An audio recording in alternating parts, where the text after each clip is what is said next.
We're going to live here as a family, so outsiders need to leave. My mother-in-law slowly and carefully explained this to make sure I understood. Nelda's face turned red while she put her hand over her mouth. Unable to hold back, Nelda burst into laughter, which triggered my mother-in-law to laugh out loud as well. Right after my father passed away, my in-laws seemed to have been lying in wait, and they showed up trying to take over our high-rise apartment. Surrounded by their laughter, I just bowed my head. My shoulders were shaking.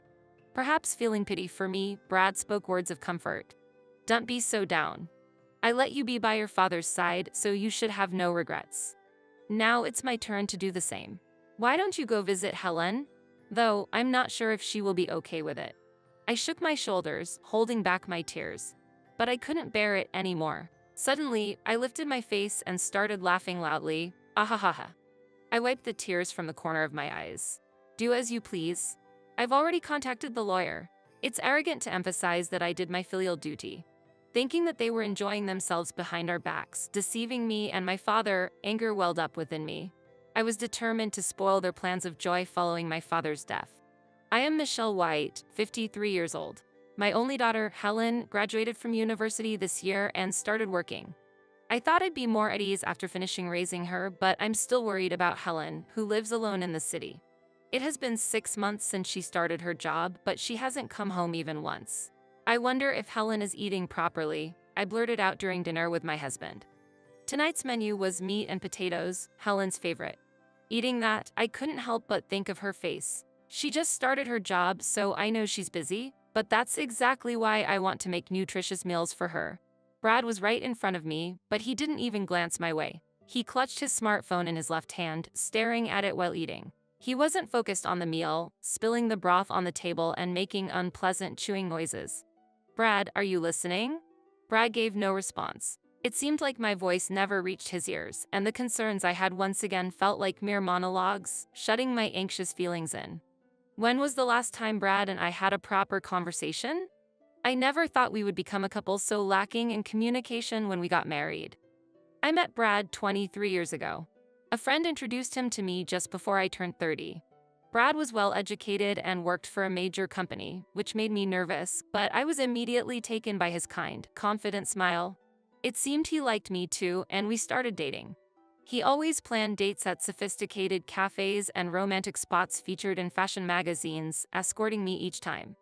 I've been really focused on my work and didn't have much luck with women, but meeting you felt as if it were predestined. I can tell you are the one for me. His handsome features made even the sweetest words seem fitting. He was like a prince who openly expressed his love. But I was not a princess. I was just an ordinary office worker. I was anxious about whether I was good enough for someone so elite. While I was having such worries, Brad unexpectedly proposed to me. While it should have been a joyful moment, the fact that we had only known each other for 2 months made me anxious, and I couldn't say yes. When I shared my concerns, he gently embraced me and whispered in my ear, "Marriage doesn't need extra emotions. To me, you are the best."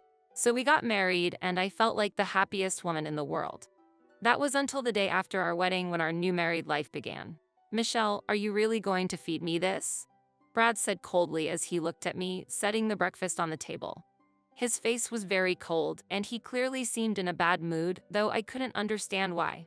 It was our first day living together, so I had put extra effort into the cooking. I prepared a lavish breakfast, including an omelet with crispy bacon, yogurt parfait with berries and oats, and freshly baked scones right from the oven. I just need coffee and bread in the morning. It's hard to read the newspaper with anything else. Ah, I see. You're the type who doesn't think about efficiency and enjoys a leisurely, inefficient meal in the morning. How that figures. Brad's attitude had changed completely since yesterday. I was so surprised by his words that I was left speechless. He stared at my shocked face. "That foolish look on your face, I like it," he said with a grin. However, he left the house without touching the breakfast. Left alone with the untouched meal, I had no choice but to stand there. I had planned to take the day off work to tidy up the house, but I was so shocked by his words that I couldn't move, neither physically nor emotionally. Around 9 a.m., the doorbell rang. When I opened the door, my mother and sister-in-law Nelda entered the room without a greeting.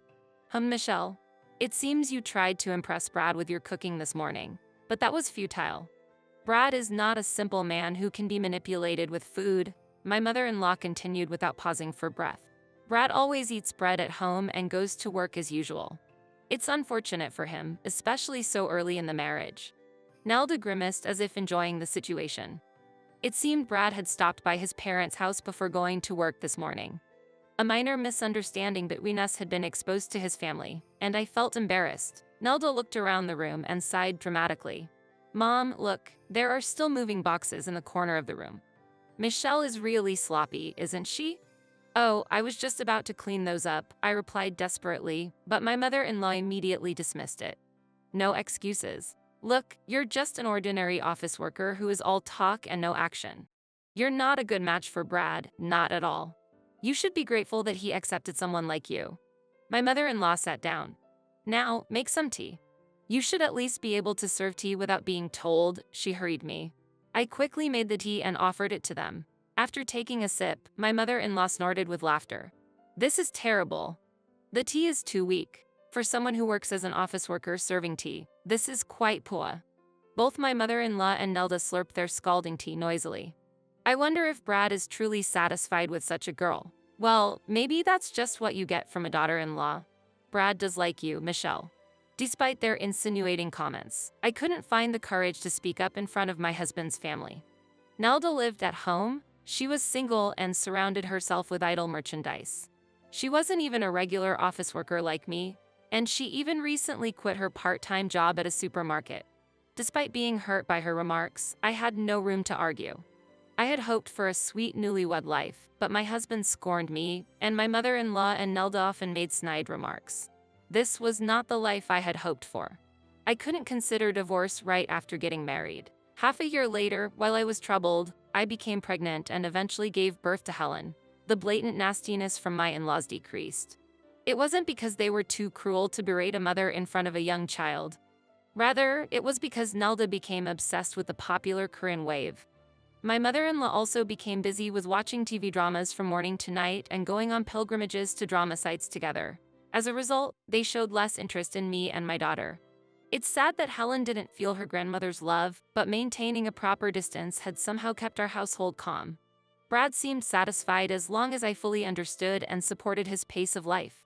Time flew by, and before I knew it, we'd been married for 23 years. While it can't be said that I am extremely happy, we have been living a stable and troubled life. I thought time would just quietly continue to pass. However, Brad surprisingly suggested something new. How about we live together now? I was so surprised that I dropped my spoon. Brad's voice, which I hadn't heard in a while, seemed almost like a hallucination. What? I gasped, feeling the blood drain from my face. I thought he meant living with my mother-in-law, but I was mistaken. Isn't your father going to rebuild his house? I thought, why not live together then? I had mentioned my father's house situation to Brad a few days ago but didn't get any reaction at that time. However, it seemed he had been listening after all. It's ridiculous that he wants to rebuild his house in his 80s, even if the house is aging. Well, that's probably just an excuse. He surely wants to bring you closer by building a new house. Your mother passed away a few years ago and your father is getting old. Living alone must be tough. While confused by the unexpected suggestion, I desperately tried to understand.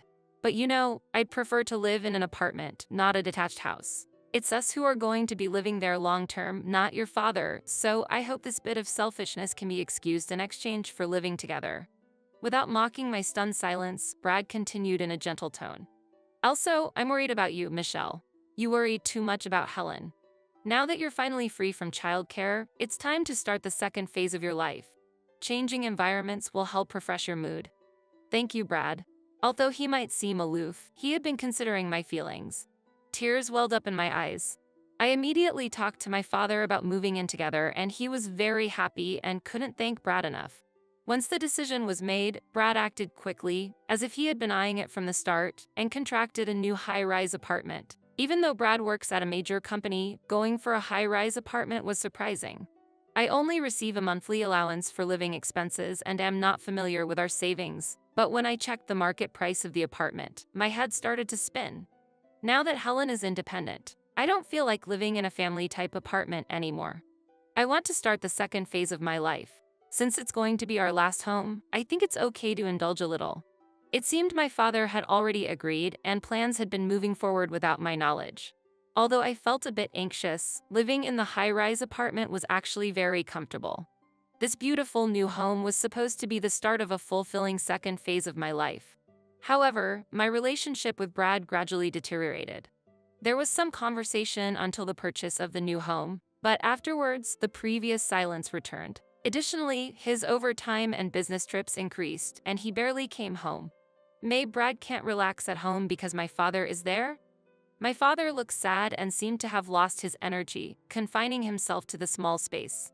Dad, do you no longer go to your ballroom dancing classes or do karaoke? It seems you haven't gone since we moved.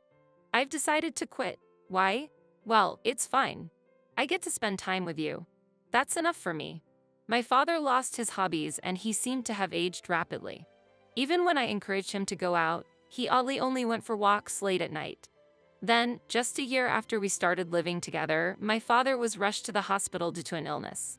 While preparing for his hospitalization, I found a passbook hidden among his clothes when I opened his drawer. It felt wrong to go through my father's personal items, but something felt off. When I opened the passbook, a surprising truth was revealed. Dad, what is this all about?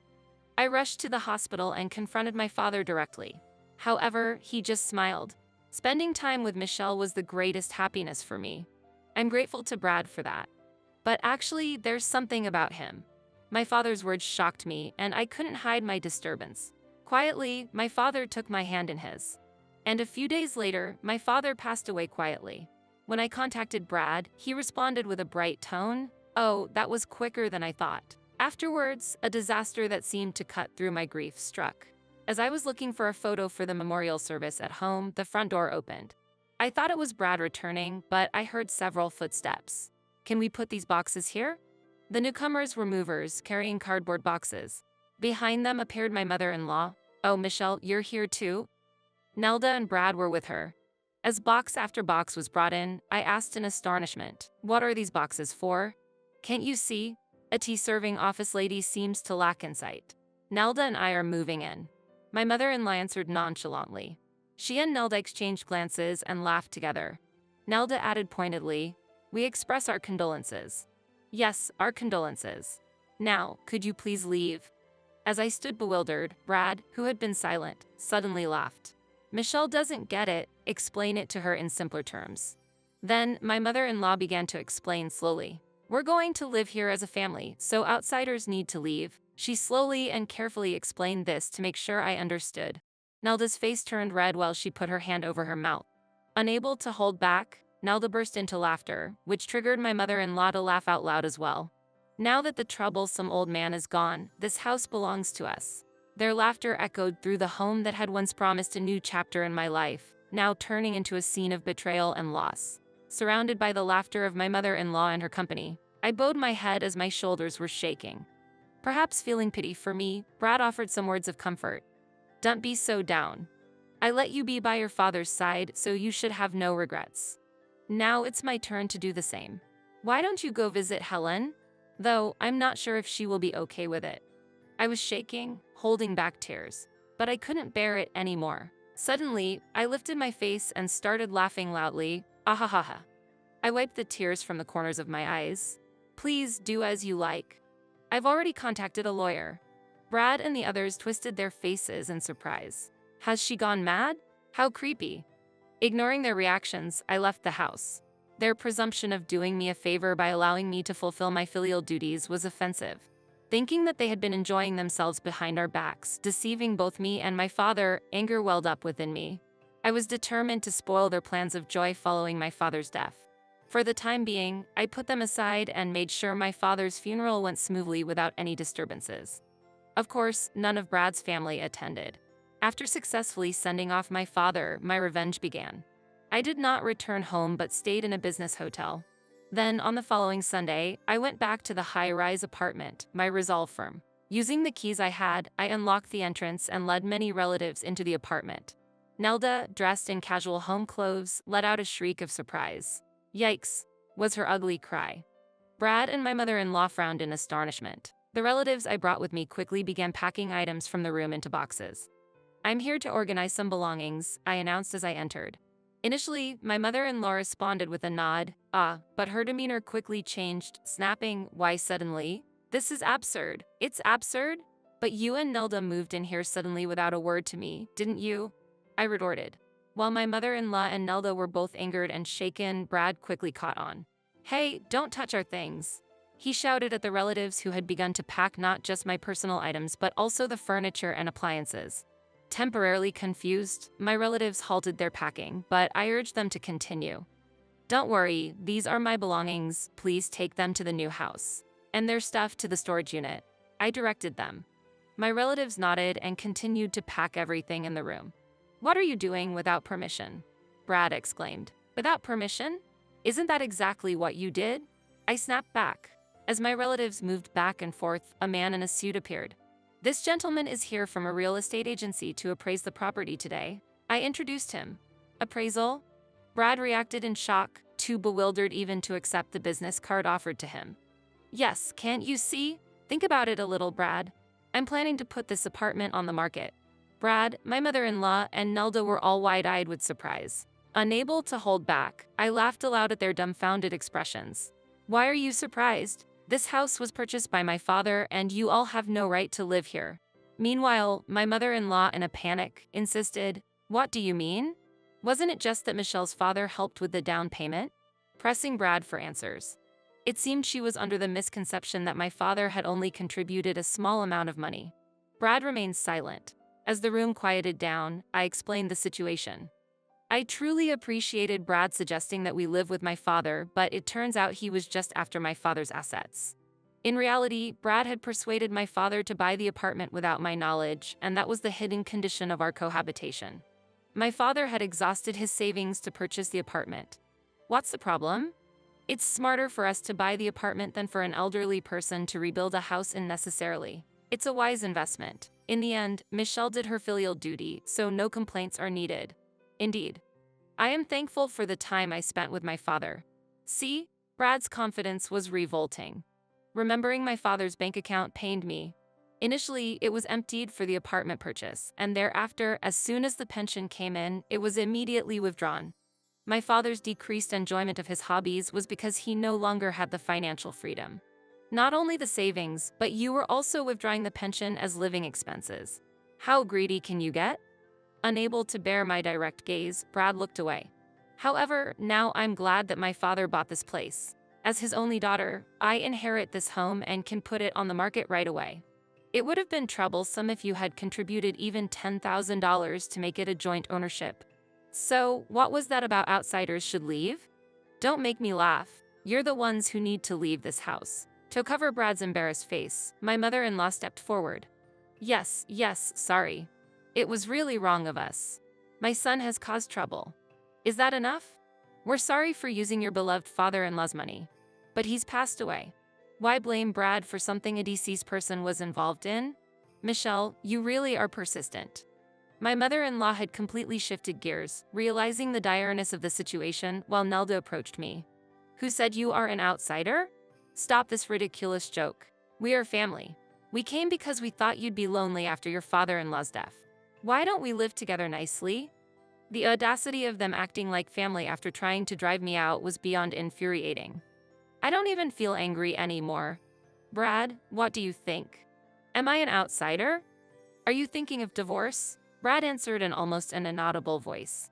No, I'm not planning to divorce. I love only you, Michelle, so please don't say anything about selling the house. The Brad who had once looked down on me was no longer there. Seeing Brad hang his head in shame, I couldn't understand why I had ever been accommodating to him. You love me? That's clearly a lie. After all, you're just after the house I inherited, I said provocatively. No, I truly love you, Brad retorted. Stop it, you're making me sick. How dare you say those words after having an affair? That's shameless. At that moment, I confronted him with several photos. They were pictures of Brad entering a hotel with another woman, looking intimate. Brad had no room for denial. What is this? He stammered. These are pictures I got from Dad, I informed him.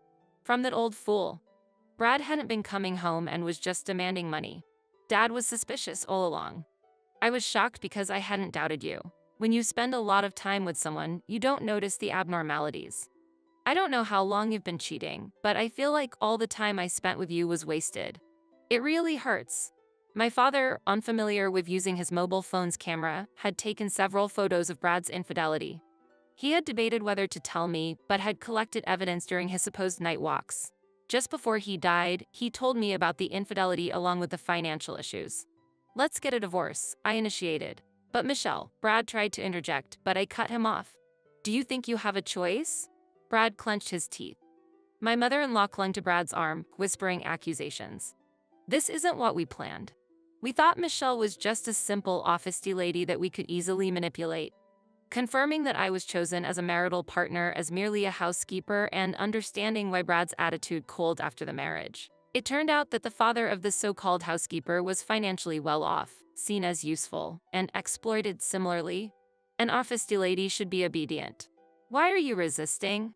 You used to be so quiet, and now you've become clever as you've gotten older. This is marital fraud. Brad was deceived. My mother-in-law cried as she clung to Brad. It pained me to corner a crying mother-in-law, but I couldn't remain silent any longer. You keep mocking me as just an office lady, but isn't that all in the past? Dragging decades-old issues into the modern days with such outdated views is extremely backward. It's like you're declaring yourself outdated. Don't you find that embarrassing? My mother-in-law was visibly angry. How dare you, a mere daughter-in-law, speak like that? She retorted. The atmosphere was tense, the reality of our fractured relationships starkly apparent.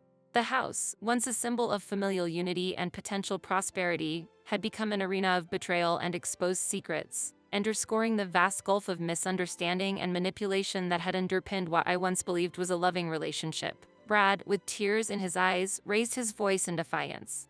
Yeah, you couldn't live without me. He trembled like a small dog trying to stand its ground. Brad, you know I worked too. Maybe my salary wasn't enough for the high rent or for Helen's education expenses. But tears spilled from Brad's eyes, yet I continued. I can earn enough to cover my own living expenses. It was tough to balance raising a kid and work, but I'm really glad I kept going.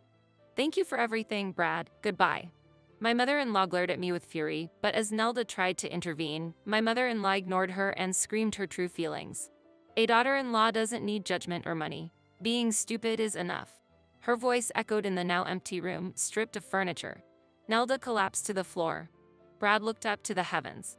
The subsequent disputes were intense, but eventually, the house was sold and the divorce from Brad was finalized. When I filed for division of assets due to his infidelity, Brad quietly agreed. Help me, I almost have no savings. While he had been wasting money, it turned out that his salary was much less than expected. Despite working at a large company with a high education, he had not advanced to a useful position even after turning 50, was not entrusted with significant tasks, and hardly did any overtime. As a result, his take-home pay was nearly the same as a new employee.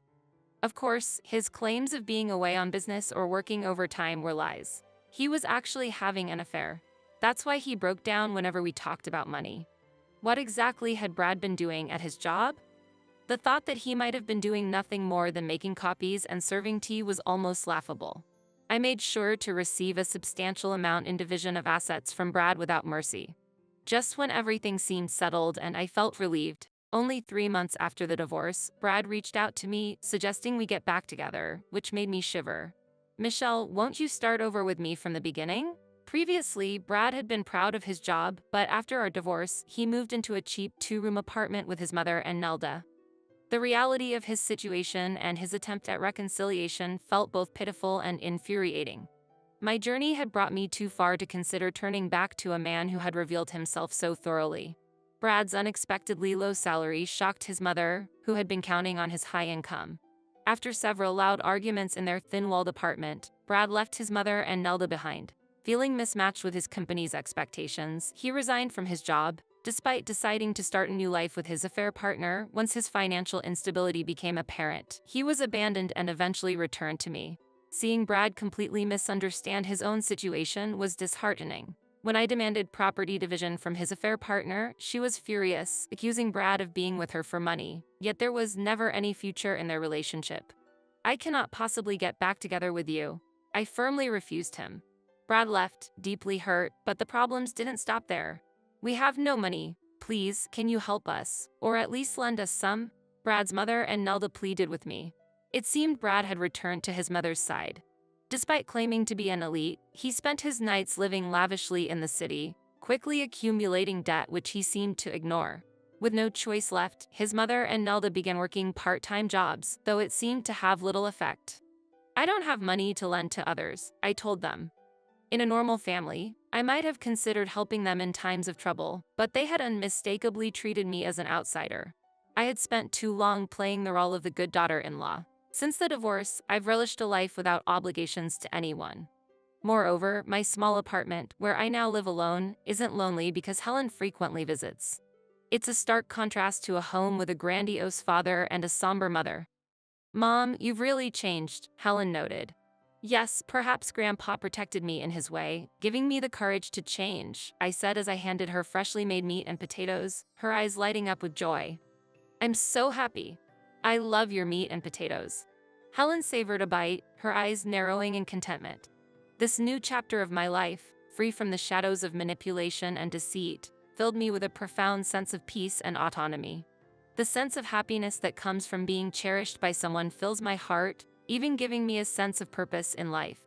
I am inspired to continue transforming myself, hoping to become strong enough to protect my daughter. Don't worry, the taste of the meat and potatoes hasn't changed, I assured her. Helen tilted her head, puzzled, but seemed relieved. I hope for these peaceful moments to last forever, a sanctuary of love and tranquility where we can both thrive, free from the tumult of the past.